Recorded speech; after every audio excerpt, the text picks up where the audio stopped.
Metal Shop.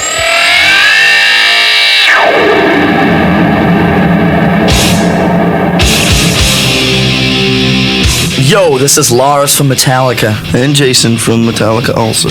And we are your hosts tonight of Metal Shop's top heavy metal tracks of all time.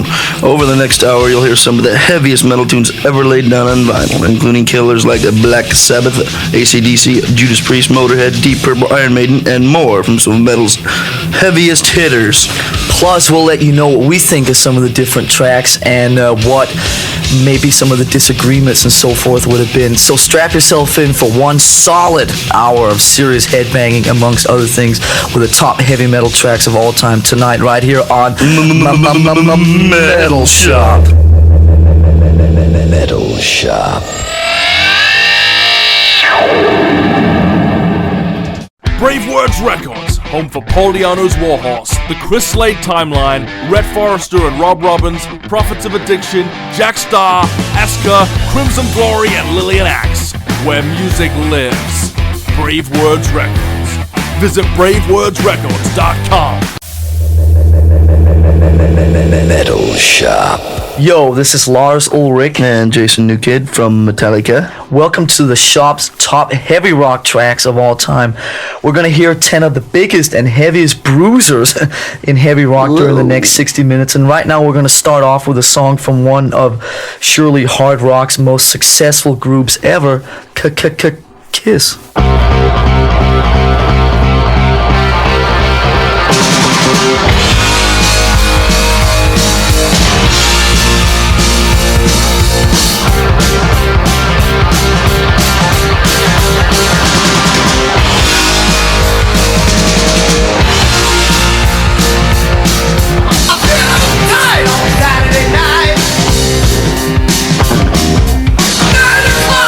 Radio's the only light.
Yo, that was Kiss with Detroit Rock City off their album from the spring of 1976, Destroyer. Oh, yeah. A song that I think many people regard as one of their best, including my personal friend and yours, Jason over here. That's right.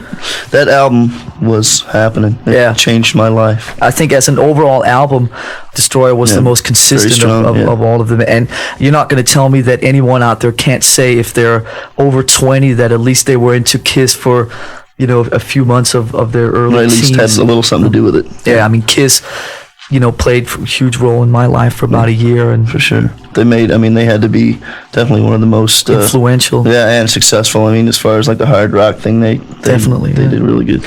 Okay. Anyway, enough about Kiss. And running neck and neck with Kiss during the 70s was Aerosmith. I don't know about that, but who paved the way for so many of today's sleaze rock bands or wannabes. What did you think of Aerosmith while you were growing up, Lars? Well, into him very much, buddy, or what happened?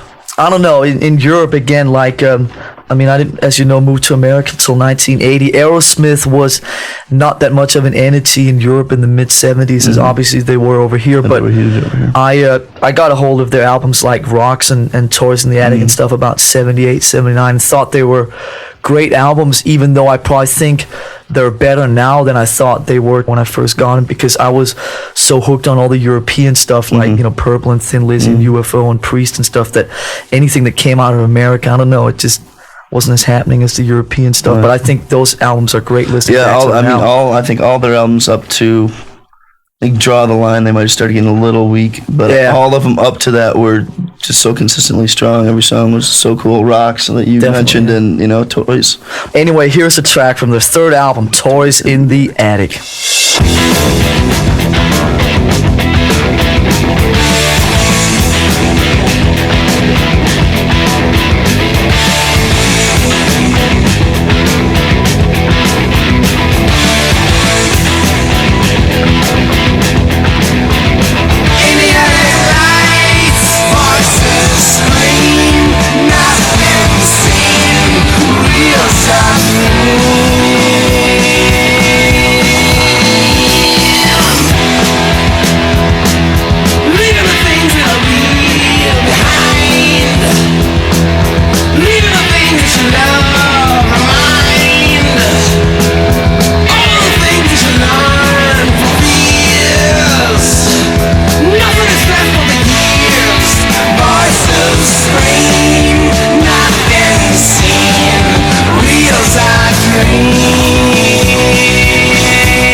Okay, that was Aerosmith and Toys in the Attic, title track from their breakthrough 1975 LP.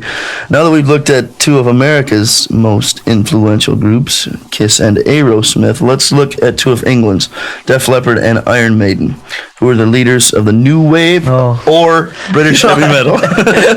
As it was quoted in an article somewhere. Yeah. New wave of British heavy metal. So Lars, since you're the man, why don't you fill us in just a little bit on this? The days are long gone. My. Yeah. Let's just wipe a tear from my eyes. It's a little misty in here, you guys. I think one of the main reasons that Metallica is even around these days, which obviously that whole movement, which was more like hard rock and metal's answer to the whole punk situation that was going through England and Europe in 76, 77. You know, a lot of the bigger dinosaur bands of the 70s in Europe, like Purple and Zeppelin and so forth, were really starting to fade out, and a lot of the younger bands that were coming up had very sort of punkish attitudes with do-it-yourself kind of things, and release their own EPs and their own demo tapes and so forth. And both of the next two bands that were coming to, Leppard and Maiden, actually before they made their first official albums, had each of their own little EPs released on their own label. Anyway, here up first is a band that still continues to be one of the biggest rock bands in the known universe. This is a track that I personally picked myself from their first album from 1980 called On Through the Night. This is my favorite, at least in terms of heaviness, Def Leppard track. This is Get Your Rocks Off.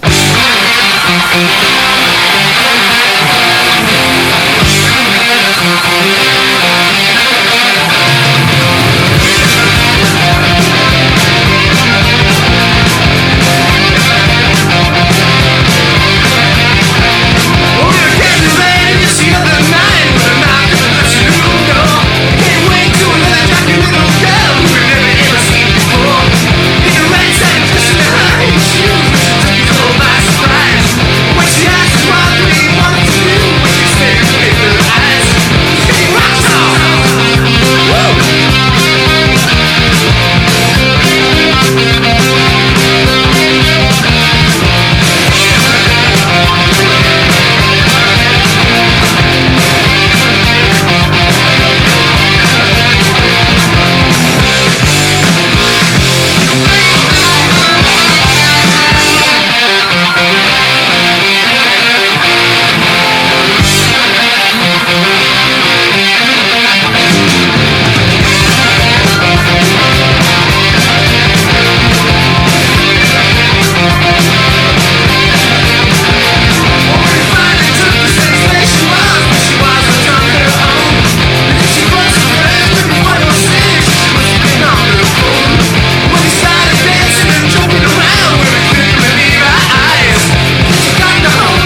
Okay, that was Def Leppard and Rocks off their first album, On Through the Night. Happening old tune. Absolutely, that was yeah. great stuff on there.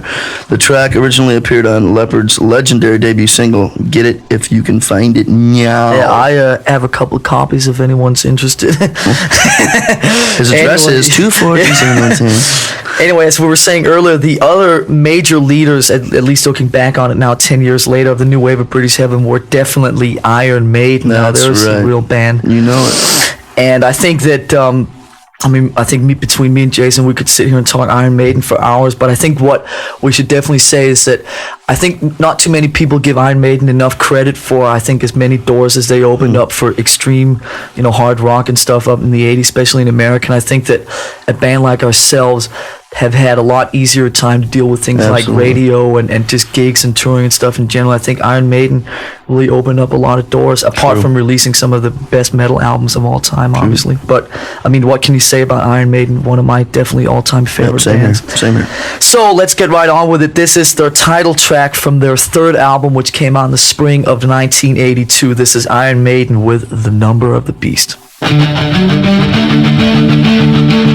I left alone, my mind was blank. I needed time to think, to get the memories from my mind. What did I see? Can I believe that what I saw that night was real and not just fantasy? Just what I saw in my old dreams were the reflections of my Walkman staring back at me. 'Cause in my dreams, it's always there, the evil face that twists my mind and brings me to despair.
was Iron Maiden with Number of the Beast off of the album of the same name. Yeah, from and the what good a old crazy days, number yeah. that is. From the good old days. Damn good. Absolutely. Anyway, now comes something that neither me or Jason are really sure what the hell this song is doing in this thing here, but they've asked us to introduce a song by some band that none of us have ever heard of, which is a band called what is it? Metallica. Have you ever heard of them? Yeah, I heard they suck. Yeah, well, I haven't heard much about it, but what I've heard is fairly negative, especially about the drummer and the bass player. That's what I've heard. But anyway, there's a song on here from their second album, which came out in 1984, which was called Ride the Lightning. Sure, it was 84. Well, let me think now. Was it? Anyway, okay. This is silly. So, I mean, without spending much time talking about ourselves, this is a track from our second album. This is For Whom the Bell Tolls.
that happening or what? Who are Oh, those guys? geez, Wow, man. I gotta get that album. That was incredible. Some serious groove there. Okay, when the shop returns, you'll hear another British band who had a huge impact on the crazy Metallica sound, as well as the entire thrash Beep. beep bloop metal movement.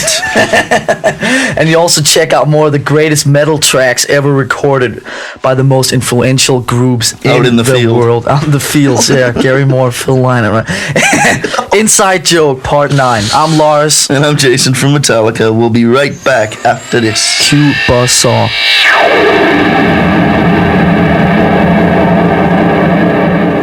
Jack Star's Out of the Darkness Part 2. Prepare for total devastation and exploding your stereo. A must-have. Jack Star's new album Out of the Darkness Part 2 is out April 25th worldwide on Bravewords Records. Visit bravewordsrecords.com. Metal Shop. Welcome back, friends. I'm Lars. And I'm Jason, and we're both from Metallica. We're back with top heavy metal tracks of all time. You're going to hear 5 bands who may have had anyone else, and songs by them that remain landmarks of the field out in the field.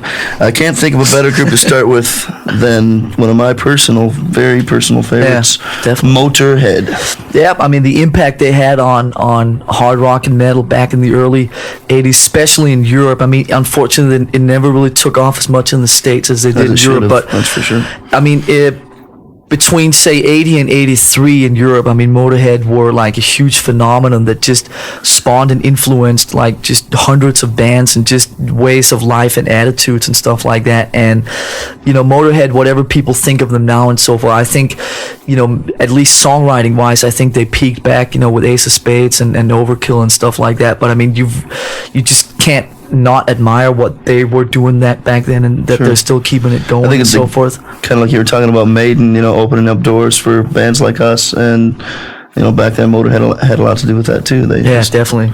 Anyway, enough about Motorhead, but like we said, they were definitely one of the most influential and I think also underrated groups of the early 80s. Here is Motorhead with their all-time classic from the album of the same name, Ace of Spades.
But that's the way I like it, baby. I don't want to live forever. And don't forget the Joker.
Oh yeah.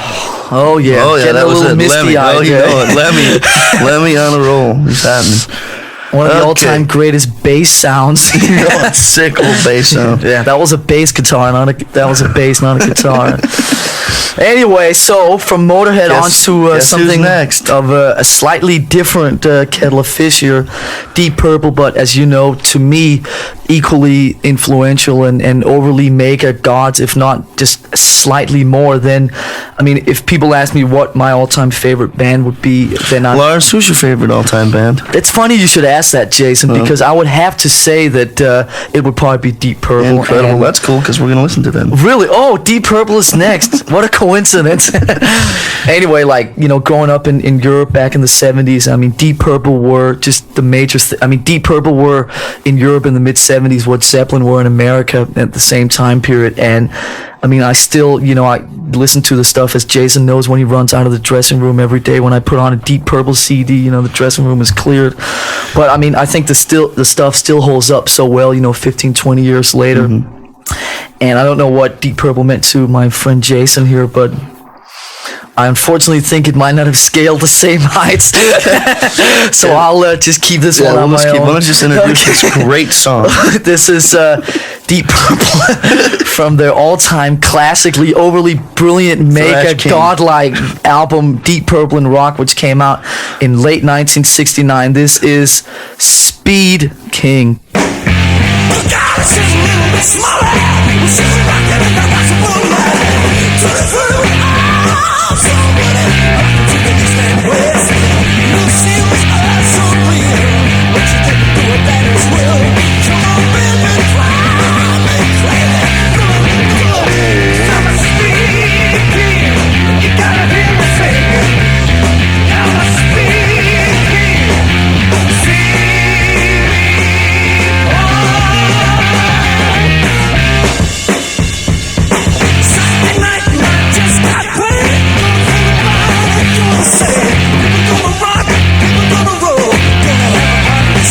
So I hit a moment in a some-part land. It was a trouble since it all began. Take a little rice, take a little beans. Gonna rock and roll down to New Orleans. I'm a speed king. You gotta hear me say, I'm a speed king. See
me,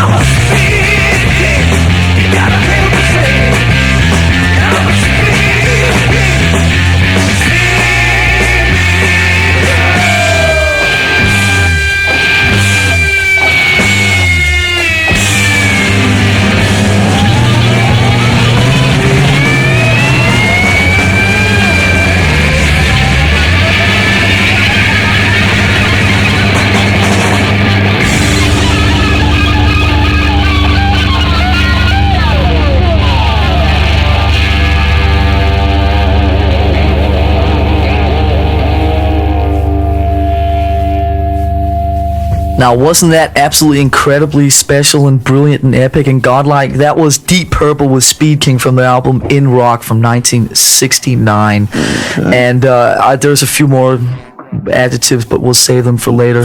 So here is... we can maybe save them for this next band that we're going to talk about here. Some other cats from Britain. It's a band called Judas Priest. I think it's another huge influential band. I think that anybody that was starting a band or that's got a band going now, I say in the early 80s, mid 80s, the rock and roll thing, heavy metal thing, I think Priest had something to do with it. I think everybody played probably a good handful of Judas Priest cover songs in their bar band or in their garage band. And they were, we should give them credit or discredit. They were the first band to really take the whole leather and studs the heavy metal thing to out to the masses and so forth. And although it's been slightly over abused since then, a little saturated. For certain other bands, they were definitely the originators of that. So you should give them credit for that. Anyway, so here we have a track from the album that in America was called Hellbent for Trevor. Came out, we believe, in late 1978, early 79. This is the track called Delivering the Goods.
Shake down, rockin' boys, crack that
Oh yeah, was that happening or what? That was Judas Priest delivering the goods off of the crazy album Hellbent for Leather, released in 1979.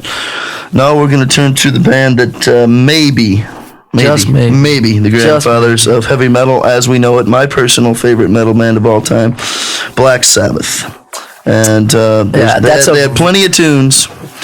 And all that's a great. very difficult band to pick one specific song from, because I mean you could basically pick almost every track from their first 6 albums from their Black Sabbath album up through Sabotage. So we were forced under gunpoint by our producer, and we were asked to pick the song which comes up next, which is from their album Master of Reality, which we believe came out in 71. Approximately. Give or take. Don't 10 ask years. her. Okay. Which was a track called Into the Void. Here's Black Sabbath from the early 70s. Yeah.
That was Black Sabbath and their track Into the Void from their album Master of Reality. Incredible. Yeah, I mean, Jason's on the floor. I was right now. bowing to Geezer the whole time. Jason's on the floor and hysterics in here. It's an incredible scene. It's nuts. Okay, but anyway, when and if we decide to come back, we've got one more of heavy metal's greatest tracks to play for you, plus a few final words. So please don't touch that dial. I'm Jason Newstead, and I'm Lars from Metallica. And we'll be right back with the conclusion of the top heavy metal tracks of all time.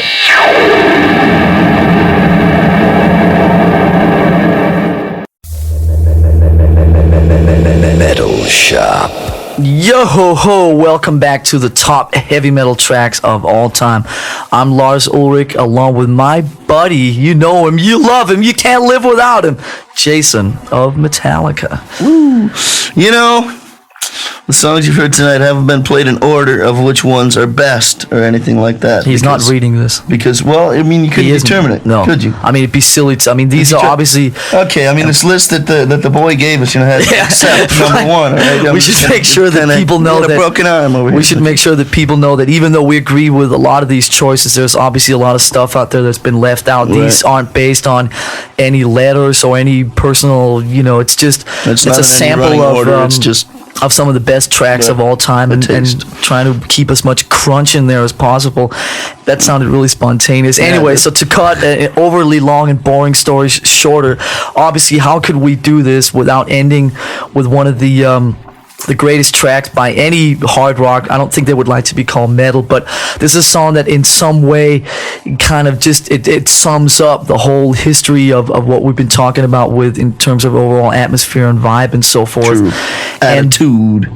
Attitude, yeah, you got some attitude. Anyway, here is AC/DC back in their heyday from 1977 with the greatest frontman, in my opinion, of all time, Bon Scott, with Let There Be Rock.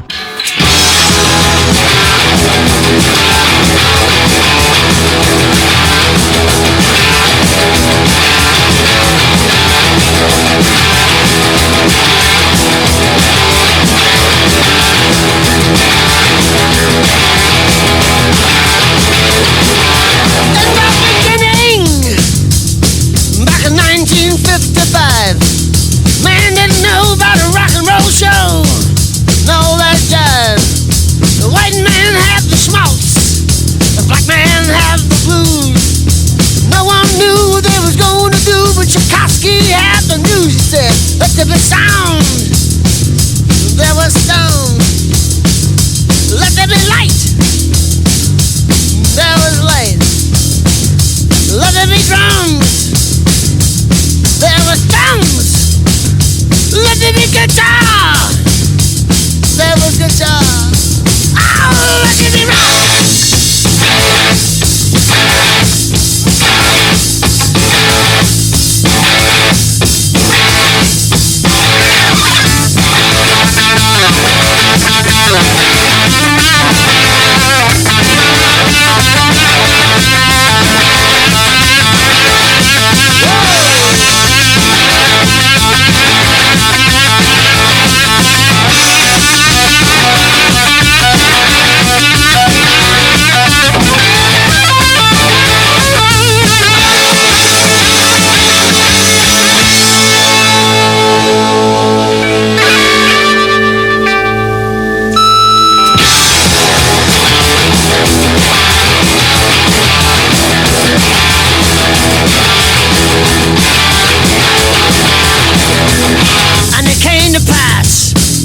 The rock and roll was born.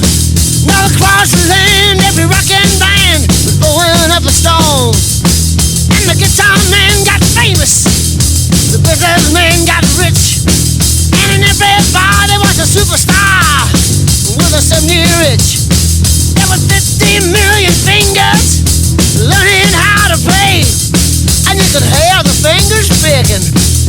And this is what they had to say: let there be light. Sound.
What a great way to end this best heavy metal tracks of all time with AC/DC and Let There Be Rock, which is in some pretty cool way kind of sums up this whole thing. So we hope that you have enjoyed listening to us babbling aimlessly on here for the last. Because we sure had a good time. We had I'm a great telling time you. inside the sweat box. Oh, it's beautiful. This is Lars Ulrich. And it's Jason News here from Metallica.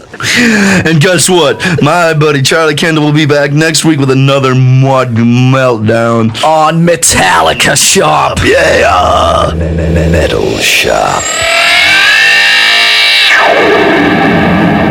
The only show with teeth.